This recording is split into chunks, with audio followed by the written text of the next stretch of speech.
À Ouagadougou, 1000 bus neufs bouleversent mais soudainement un système urbain figé depuis des années.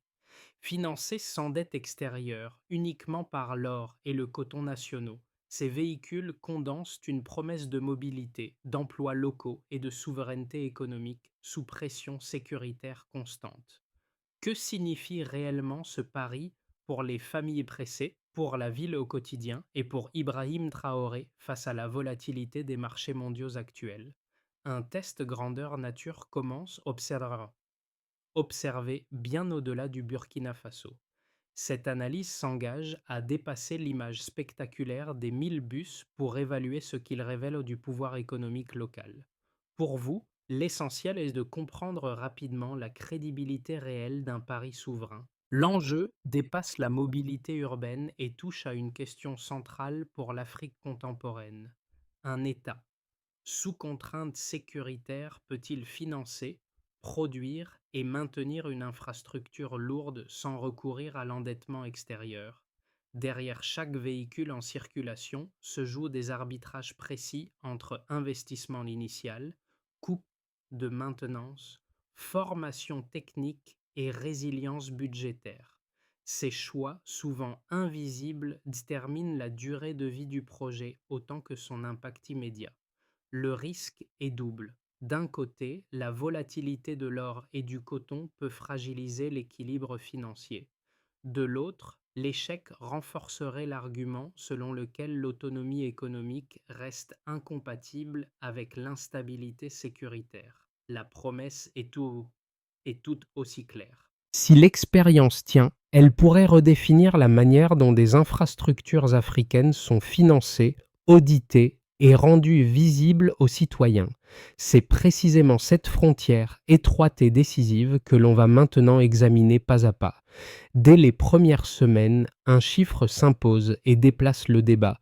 Plus de 80 millions de dollars ont été mobilisés sans dette extérieure. Dans un pays en guerre interne, cette somme, issue uniquement de l'or et du coton nationaux, place immédiatement l'initiative dans une catégorie à part. Ce point de départ change la lecture du projet.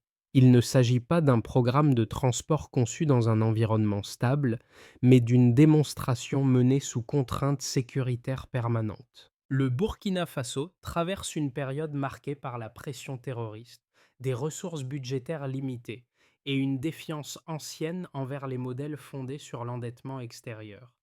Dans ce contexte, Ibrahim Traoré transforme une vulnérabilité structurelle en signal politique et économique.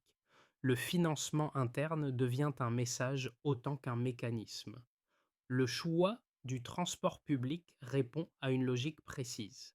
À Ouagadougou, les déplacements quotidiens représentaient un obstacle concret à l'accès au travail, à l'éducation et aux soins. Avant le projet, la ville dépendait largement de minibus vétustes, irréguliers et saturés, générant des pertes de temps constantes. Introduire une flotte structurée permet donc un impact rapide, visible et mesurable, condition essentielle pour crédibiliser une stratégie économique plus large. Autour de ce noyau, une architecture plus profonde se met en place. Les ateliers locaux sont réorganisés, des milliers de jeunes sont formés aux métiers techniques, et une chaîne d'assemblage et de maintenance commence à émerger. Cette dynamique vise à réduire non seulement la dépendance financière, mais aussi la dépendance industrielle. Le projet devient ainsi un laboratoire où l'investissement matériel sert de catalyseur au capital humain. Cependant, la contrainte mondiale reste omniprésente. La dépendance à deux matières premières expose le modèle à la volatilité des marchés internationaux. Ibrahim Traoré assume ce risque comme le coût d'un test grandeur nature. La question centrale n'est donc plus idéologique. Elle devient opérationnelle. Cette première réussite visible peut-elle résister aux cycles économiques et sécuritaires à venir, ou n'est-elle qu'une fenêtre favorable dans un environnement instable? Pour mesurer l'impact réel du projet, il faut quitter les annonces globales et suivre des trajectoires individuelles. Le premier guide est un jeune technicien formé dans les ateliers réaménagés de Ouagadougou. Avant le lancement des 1000 bus, son horizon professionnel se limitait à des emplois informels, instables et peu qualifiés. En quelques mois, il acquiert des compétences mécaniques certifiées, participe à l'assemblage et à la maintenance des véhicules et intègre une économie formelle structurée. Le changement n'est pas spectaculaire, mais il est décisif car il transforme une précarité chronique en trajectoire durable. Un second cas apparaît du côté des usagers. Une employée vivant en périphérie de la capitale limitait auparavant ses déplacements pour éviter des trajets longs et imprévisibles. L'arrivée de lignes régulières modifie son quotidien. Les horaires deviennent fiables, l'accès au travail plus sûr, la fatigue quotidienne réduite. Ces gains, modestes, pris isolément, s'additionnent à l'échelle de milliers de foyers et produisent un effet cumulatif sur la ville. Ces expériences illustrent une logique plus large. Le projet ne vise pas uniquement la mobilité, mais l'activation simultanée de plusieurs leviers: emploi local, montée en compétences, productivité urbaine et confiance collective. En reliant les quartiers périphériques au centre, le réseau agit comme un accélérateur discret, réduisant des frictions qui freinaient l'activité quotidienne. Cependant, ces effets restent précoces et concentrés. Ils dépendent de la continuité de l'exploitation, de la maintenance et de la capacité à absorber des chocs économiques. À ce stade, l'expérience montre surtout qu'une politique industrielle ciblée peut produire des résultats visibles rapidement, même dans un contexte instable. L'impact est réel, mais encore fragile aujourd'hui. Tout commence par une décision de rupture nette. Dans un contexte de guerre interne et de pression sécuritaire constante, le pouvoir burkinabé tranche. Le projet des 1000 bus sera financé sans aucun recours à la dette extérieure. Ibrahim Traoré valide ce choix comme un acte fondateur, à la fois économique et politique. Le signal est clair. Les ressources internes, principalement l'or et le coton, seront mobilisées immédiatement, sans phase pilote prolongée ni amortisseur financier externe. Le calendrier est volontairement serré, assumé comme une démonstration de capacité d'action rapide. La phase d'activation révèle aussitôt les premières contraintes. Les dépôts de Ouagadougou sont réaménagés dans l'urgence, les flux financiers redirigés et les commandes de composants lancées alors même que les équipes locales montent en compétences. Les ateliers fonctionnent sous pression continue. Chaque retard technique se répercute sur l'ensemble de la chaîne. L'absence de dette extérieure supprime toute marge budgétaire classique. Chaque problème doit être résolu en interne en temps réel avec des ressources limitées. Vient ensuite la montée en puissance, moment de tension maximale. Les pièces arrivent de manière échelonnée, parfois irrégulière. Les équipes apprennent en produisant. Des milliers de jeunes sont formés en accéléré au métier de l'assemblage, de la mécanique et de la logistique. Cette phase met à l'épreuve la cohérence du modèle. Le moindre dysfonctionnement menace l'ensemble du calendrier. Pourtant, la production progresse. Les premiers bus sortent des ateliers, encore imparfaits mais opérationnels. Le point culminant survient avec la mise en circulation progressive des véhicules. La ville change de rythme. Des lignes identifiables apparaissent, les horaires se stabilisent et les habitants commencent à adapter leurs déplacements. Le scepticisme initial cède la place à une adoption pragmatique. Le projet cesse alors d'être une promesse politique abstraite. Il devient une infrastructure vécue, mesurable dans les trajets quotidiens. À ce stade, Ibrahim Traoré insiste sur un élément central: la transparence. Les audits financiers sont publiés, les dépenses détaillées, chaque étape exposée comme preuve de gestion maîtrisée. Les répliques apparaissent rapidement. L'exploitation quotidienne révèle de nouveaux défis. La maintenance devient un enjeu critique. Chaque bus immobilisé constitue un signal négatif potentiel. La disponibilité des pièces, la formation continue des conducteurs et la gestion des flux aux heures de pointe exigeant une coordination permanente. Pour répondre à ces contraintes, une industrie locale de maintenance commence à se structurer. L'objectif est clair: réduire progressivement la dépendance aux importations et sécuriser la continuité du service. Parallèlement, des effets systémiques émergent. Les quartiers périphériques gagnent en accessibilité. Les temps de trajet diminuent. La productivité urbaine s'améliore. Des emplois apparaissent au-delà du transport lui-même, dans les services et les activités connexes. Ces résultats renforcent le discours officiel sur la souveraineté économique. Toutefois, une vigilance constante s'impose. La dépendance aux revenus de l'or et du coton demeure. Chaque fluctuation des marchés mondiaux plane comme une menace silencieuse. La séquence complète dessine ainsi une dynamique en trois temps: activation audacieuse, montée sous contrainte, stabilisation précaire. Le projet avance sans filet. C'est précisément cette absence de protection externe qui transforme chaque succès en argument et chaque difficulté en test décisif pour la vision portée par Ibrahim Traoré. Avant le projet, les déplacements urbains étaient imprévisibles. Après, les temps de trajet baissent d'environ 32% sur les axes les plus fréquentés. Cette variation constitue le premier indicateur clé, car elle relie directement l'infrastructure à la vie quotidienne. Pour comprendre ce que représente ce 30%, imaginez un gain de temps quotidien, une meilleure ponctualité et un accès plus stable au travail, à l'école et aux soins. Le second chiffre structure l'ensemble de la lecture financière. Plus de 80 millions de dollars ont été mobilisés sans dette extérieure. Dans un environnement africain où les projets de transport reposent généralement sur des prêts multilatéraux étalés sur plusieurs décennies, cette singularité change la logique budgétaire. Ici, aucun calendrier de remboursement ne lisse l'effort. Chaque dollar engagé doit produire un effet visible rapidement, faute de quoi la pression financière devient immédiate. Autrement dit, ces 80 millions représentent des ressources internes mobilisées, une discipline budgétaire stricte et l'absence totale d'amortisseurs financiers.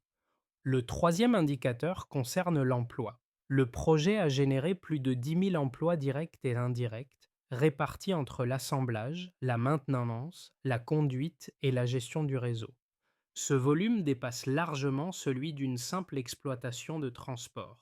Il révèle la constitution progressive d'une chaîne de valeur locale, centrée sur des compétences techniques transférables.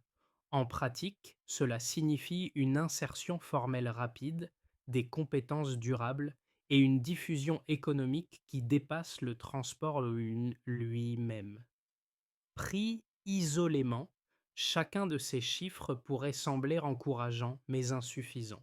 Ensemble, ils dessinent une trajectoire cohérente à court et moyen terme. La baisse des temps de trajet améliore la productivité urbaine et libère du temps utile.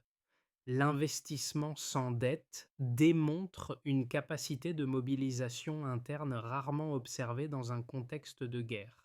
La création d'emplois indique que l'effet dépasse l'infrastructure matérielle pour toucher le capital humain. Ces données appellent toutefois une lecture prudente. L'amélioration de la mobilité reste concentrée sur Ouagadougou et ses périphéries immédiates. L'impact économique demeure donc spatialement limité. De même, les emplois créés dépendent étroitement du maintien de la flotte en circulation. Une dégradation prolongée des revenus issus de l'or ou du coton fragiliserait rapidement cette dynamique. Un indicateur indirect joue pourtant un rôle stabilisateur: la publication régulière des audits financiers. Bien qu'elle ne produise pas de richesse en soi, cette transparence réduit le risque de détournement et renforce la confiance interne. Dans un contexte marqué par la défiance envers la gestion publique, cet élément agit comme un multiplicateur de crédibilité. Ibrahim Traoré s'appuie explicitement sur cette logique. Rendre les chiffres visibles pour transformer un pari politique en démonstration mesurable. L'enjeu n'est donc pas de prouver une réussite définitive, mais d'évaluer une faisabilité opérationnelle. Les indicateurs actuels montrent qu'un État sous contrainte sécuritaire peut concentrer ses ressources internes pour produire des résultats tangibles. Ils ne garantissent pas la soutenabilité à long terme. Ils indiquent cependant que le modèle fonctionne tant que l'équilibre financier, la maintenance et la transparence restent alignés. La question centrale demeure ouverte. Ces chiffres résisteront-ils aux chocs externes et au cycle des marchés mondiaux, ou ne capturent-ils qu'un moment favorable dans une trajectoire encore incertaine? Les critiques les plus solides du projet reposent d'abord sur un argument macroéconomique classique. Fonder un investissement d'infrastructures majeures sur deux matières premières expose mécaniquement le financement à la volatilité des marchés mondiaux. L'or et le coton peuvent en connaître des variations rapides, indépendantes de toute décision nationale. Dans un pays confronté à l'insécurité, une baisse prolongée des revenus réduirait la capacité à entretenir la flotte, à payer les salaires et à renouveler les équipements. Selon cette lecture, l'absence de dette extérieure ne renforce pas la résilience. Elle supprime au contraire un amortisseur financier traditionnel. Un second argument concerne la concentration géographique et sectorielle. Les bénéfices observés se concentrent largement à Ouagadougou, laissant une grande partie du territoire en marge. Les emplois créés, bien que significatifs, restent liés à un secteur unique. Les détracteurs estiment qu'un choc affectant le transport urbain aurait des effets en cascade sur l'emploi et la productivité locale. Le projet serait donc performant à court terme mais insuffisamment diversifié pour constituer une base de développement équilibrée. Ces critiques sont cohérentes et doivent être prises au sérieux. Toutefois, les éléments observables apportent une réponse partielle mais concrète. La dépendance aux matières premières est réelle, mais elle est assumée comme un levier stratégique temporaire plutôt que comme un angle mort. En publiant régulièrement les audits et en exposant les flux financiers, le projet limite le risque de mauvaise allocation, même en période de tension. Cette transparence ne supprime pas la volatilité, mais elle en réduit les effets politiques et sociaux. Sur le plan sectoriel, les données montrent que la chaîne de valeur dépasse le simple transport. La formation technique, la maintenance locale et la gestion logistique créent des compétences transférables vers d'autres industries mécaniques. L'investissement ne se limite donc pas à des actifs roulants. Il construit un capital humain réutilisable, atténuant le risque de concentration sans l'annuler. Enfin, la critique géographique évolue avec le temps. Le choix de commencer par la capitale répond à une logique d'impact rapide et mesurable. Il s'agit d'une phase test, non d'un aboutissement. La question centrale n'est donc pas de savoir si le modèle est parfait, mais s'il fournit suffisamment de preuves pour justifier une adaptation progressive et prudente. Le débat reste ouvert, mais il s'appuie désormais sur des faits observables plutôt que sur des hypothèses abstraites. À ce stade, on comprend que l'expérience ne se limite plus à une politique de transport, elle devient un révélateur de méthodes gouvernementales. Ce qui change la lecture, ce n'est plus le nombre de véhicules en circulation, mais la capacité de l'État à coordonner financement interne, production locale, exploitation quotidienne et contrôle public dans un environnement fortement contraint. La réussite partielle observée montre qu'un investissement visible peut servir de colonne vertébrale à une organisation économique plus large. Le basculement décisif intervient lorsque la maintenance commence à être assurée majoritairement par des équipes locales. Ce détail, souvent relégué au second plan, modifie profondément l'équation du risque. Tant que l'entretien dépend de fournisseurs externes, chaque panne menace l'ensemble du système. En internalisant progressivement ses compétences, le projet réduit son exposition opérationnelle, même si la contrainte financière demeure entière. Ibrahim Traoré s'appuie sur cette évolution pour déplacer le débat public. La question n'est plus seulement de savoir s'il est possible de financer sans dette, mais s'il est possible d'apprendre assez vite pour durer sans dépendance structurelle. Cette nuance transforme la souveraineté économique en processus continu plutôt qu'en état final figé. Ce point médian éclaire aussi les limites. La méthode fonctionne tant que la coordination reste étroite et la transparence maintenue. Un relâchement sur l'un de ces fronts fragiliserait l'ensemble. Le projet entre ainsi dans une phase décisive où chaque ajustement compte davantage que l'annonce initiale. Pour les institutions publiques, l'effet le plus immédiat concerne la gestion urbaine. La régularité des lignes et la visibilité des horaires facilitent la planification et réduisent la dépendance à des solutions informelles difficiles à contrôler. La baisse d'environ 30% des temps de trajet sur certains axes améliore l'accès aux écoles, aux centres de santé et aux administrations. Cette amélioration n'est pas seulement logistique, elle renforce la crédibilité de l'action publique dans un contexte où la confiance institutionnelle reste fragile. En rendant l'investissement visible et mesurable, l'État transforme une dépense en preuve de capacité opérationnelle. Pour les entreprises et les acteurs économiques, l'impact se concentre sur la productivité. Des déplacements plus courts et plus prévisibles réduisent les retards, stabilisent les horaires de travail et fluidifient les échanges commerciaux urbains. Les petites activités dépendantes de la mobilité quotidienne, comme le commerce de proximité et les services, bénéficient directement de cette régularité accrue. La création de plus de 10 000 emplois directs et indirects stimule la demande locale et renforce un circuit économique interne, même s'il demeure centré sur la capitale. À ce stade, l'effet est réel, mais encore géographiquement limité. Pour les habitants, les conséquences sont plus diffuses mais profondément structurantes. Les familles vivant en périphérie gagnent un accès plus fiable au centre-ville, élargissant leurs opportunités professionnelles et éducatives. Le temps libéré par la réduction des trajets se traduit en heures supplémentaires pour le travail, la vie familiale ou le repos. Ces gains, rarement capturés par les indicateurs macroéconomiques, jouent un rôle central dans l'acceptation sociale du projet. Ils expliquent en grande partie l'adoption pragmatique observée après une phase initiale de scepticisme. À l'échelle régionale, enfin, les effets sont encore indirects mais déjà perceptibles. Le projet attire l'attention de pays confrontés au même dilemme entre souveraineté économique et contraintes budgétaires. Il est observé comme une expérience plutôt que comme un modèle clé en main. Les analystes suivent de près la capacité du Burkina Faso à maintenir la flotte, à financer l'entretien et à absorber la volatilité des prix de l'or et du coton.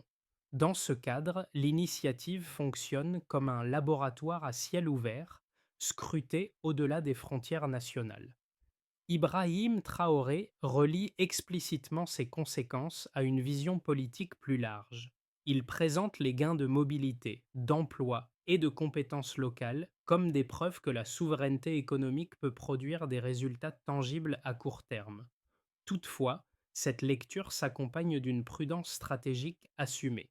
Les bénéfices restent conditionnels, dépendant d'un équilibre financier délicat et exposé aux chocs externes.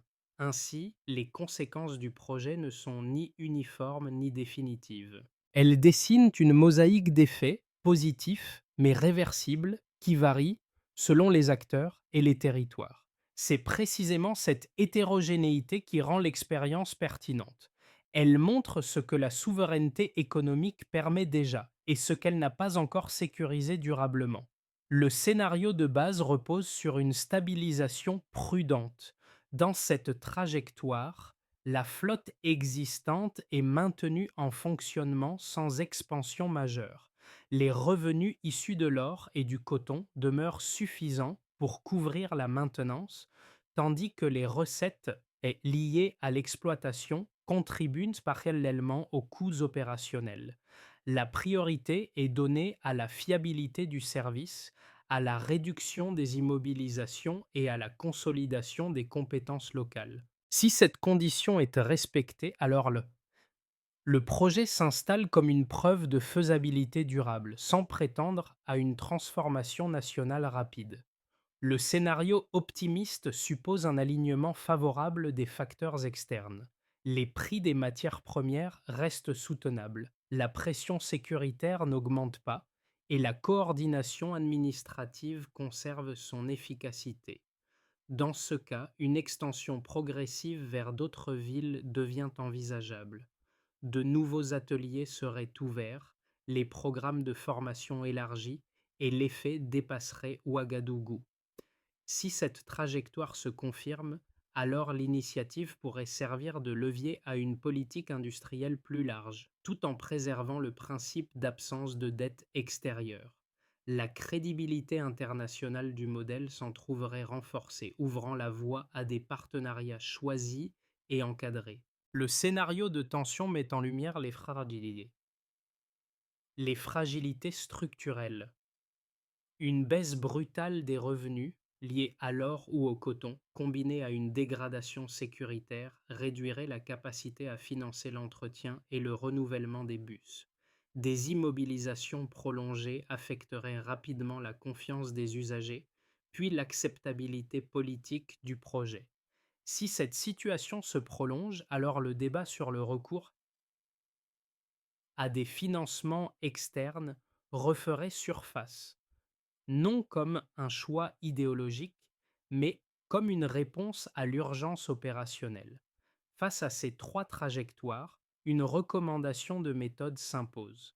Plutôt que de parier sur un avenir unique, la stratégie la plus robuste consiste à renforcer la flexibilité, ajuster le rythme d'expansion, diversifier progressivement les sources de revenus internes et maintenir la transparence comme outil de stabilisation constituent des garde-fous essentiels. Ibrahim Traoré présente cette approche conditionnelle comme une manière de gouverner sous incertitude, en acceptant le risque sans figer l'avenir dans une promesse excessive ou une crainte paralysante. Ces scénarios ne prédisent pas un destin. Ils dessinent un champ de possibles destiné à guider des décisions adaptatives au cours des prochains mois. Pour les travailleurs urbains, le premier changement concerne la gestion du temps. Des trajets plus courts et plus prévisibles réduisent l'incertitude quotidienne liée au déplacement. Cette stabilité améliore la ponctualité, limite la fatigue accumulée et permet une meilleure organisation entre travail et vie familiale. L'effet est discret mais constant. Jour après jour, il crée une forme de sécurité fonctionnelle dans un environnement marqué par l'instabilité. Chez les jeunes en formation, l'impact est plus structurant encore. L'accès aux ateliers d'assemblage et de maintenance offre des compétences techniques concrètes, immédiatement mobilisables. Ces savoir-faire dépassent le cadre du transport public et peuvent être transférés vers d'autres secteurs mécaniques ou industriels. Pour une génération souvent confrontée au chômage ou à l'informalité, cette expérience représente une insertion durable plutôt qu'une opportunité temporaire. Pour les familles vivant en périphérie, le changement se mesure en possibilités nouvelles. L'amélioration de l'accès aux écoles, aux soins et au marché élargit le champ des choix quotidiens. Les décisions ne sont plus dictées uniquement par la distance ou l'imprévisibilité des transports. Cette ouverture progressive contribue à réduire certaines inégalités urbaines, même si elle ne les efface pas totalement. Enfin, pour les citoyens observateurs, le projet agit comme un repère symbolique. Voir une infrastructure fonctionner sans financement extérieur visible modifie la perception de ce que l'action publique peut accomplir. Cette dimension psychologique n'a pas de traduction immédiate dans les indicateurs économiques, mais elle influence l'adhésion collective. Ibrahim Traoré s'appuie sur cet effet pour relier politique économique et expérience vécue. Ainsi, l'impact humain ne se résume pas à un bénéfice unique. Il se décline selon les situations, les âges et les territoires, dessinant une transformation progressive des attentes et des comportements.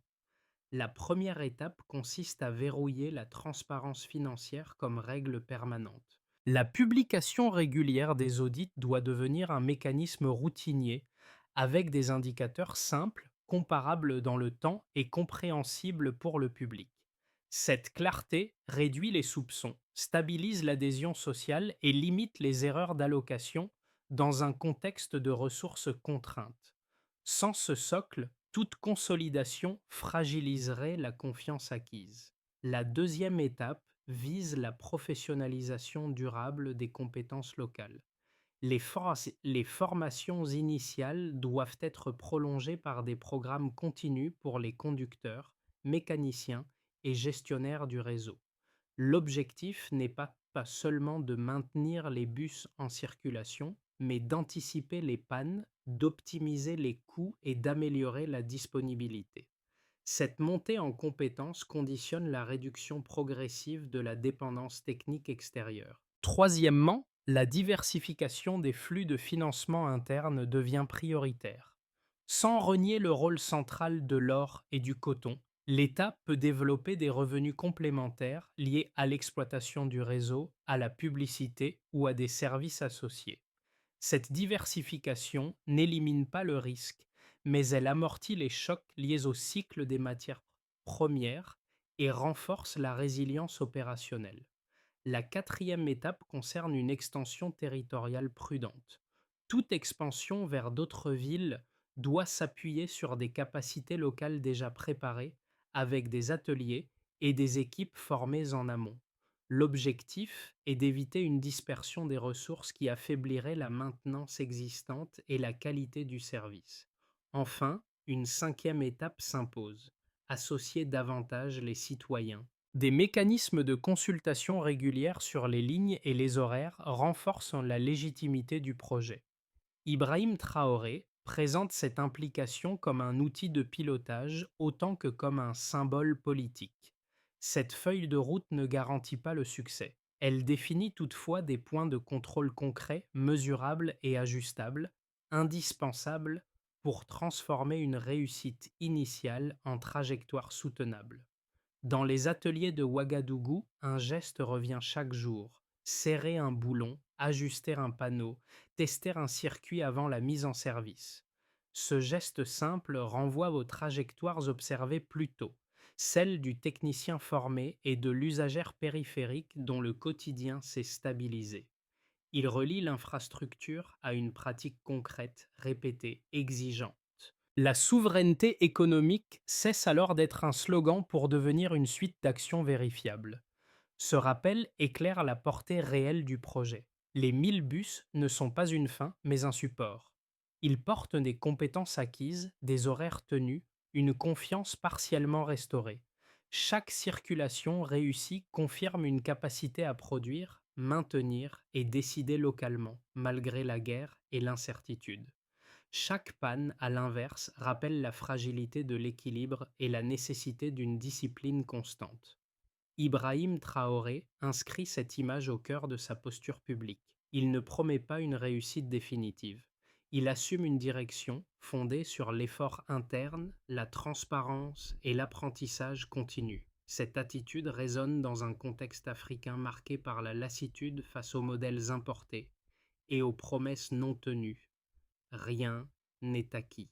Tout peut encore basculer, mais l'expérience laisse une trace durable, celle d'un pays qui tente, ajuste et apprend avec ses propres moyens. Une souveraineté se construit geste après geste.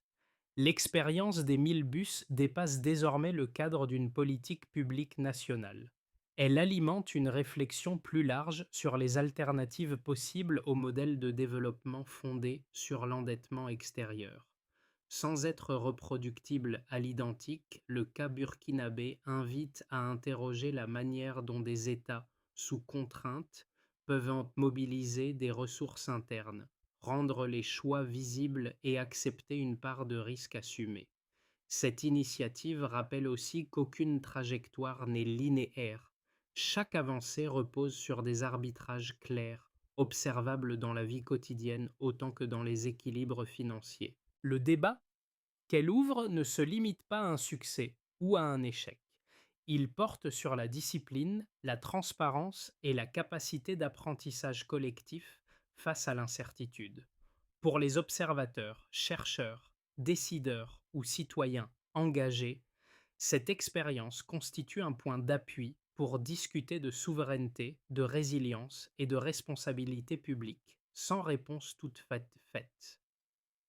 Sa valeur tient peut-être moins à son issue finale qu'aux questions qu'elle pose durablement. À votre échelle, comment interprétez-vous cette tentative? Et quelles leçons méritent selon vous d'être approfondies, adaptées ou contestées collectivement?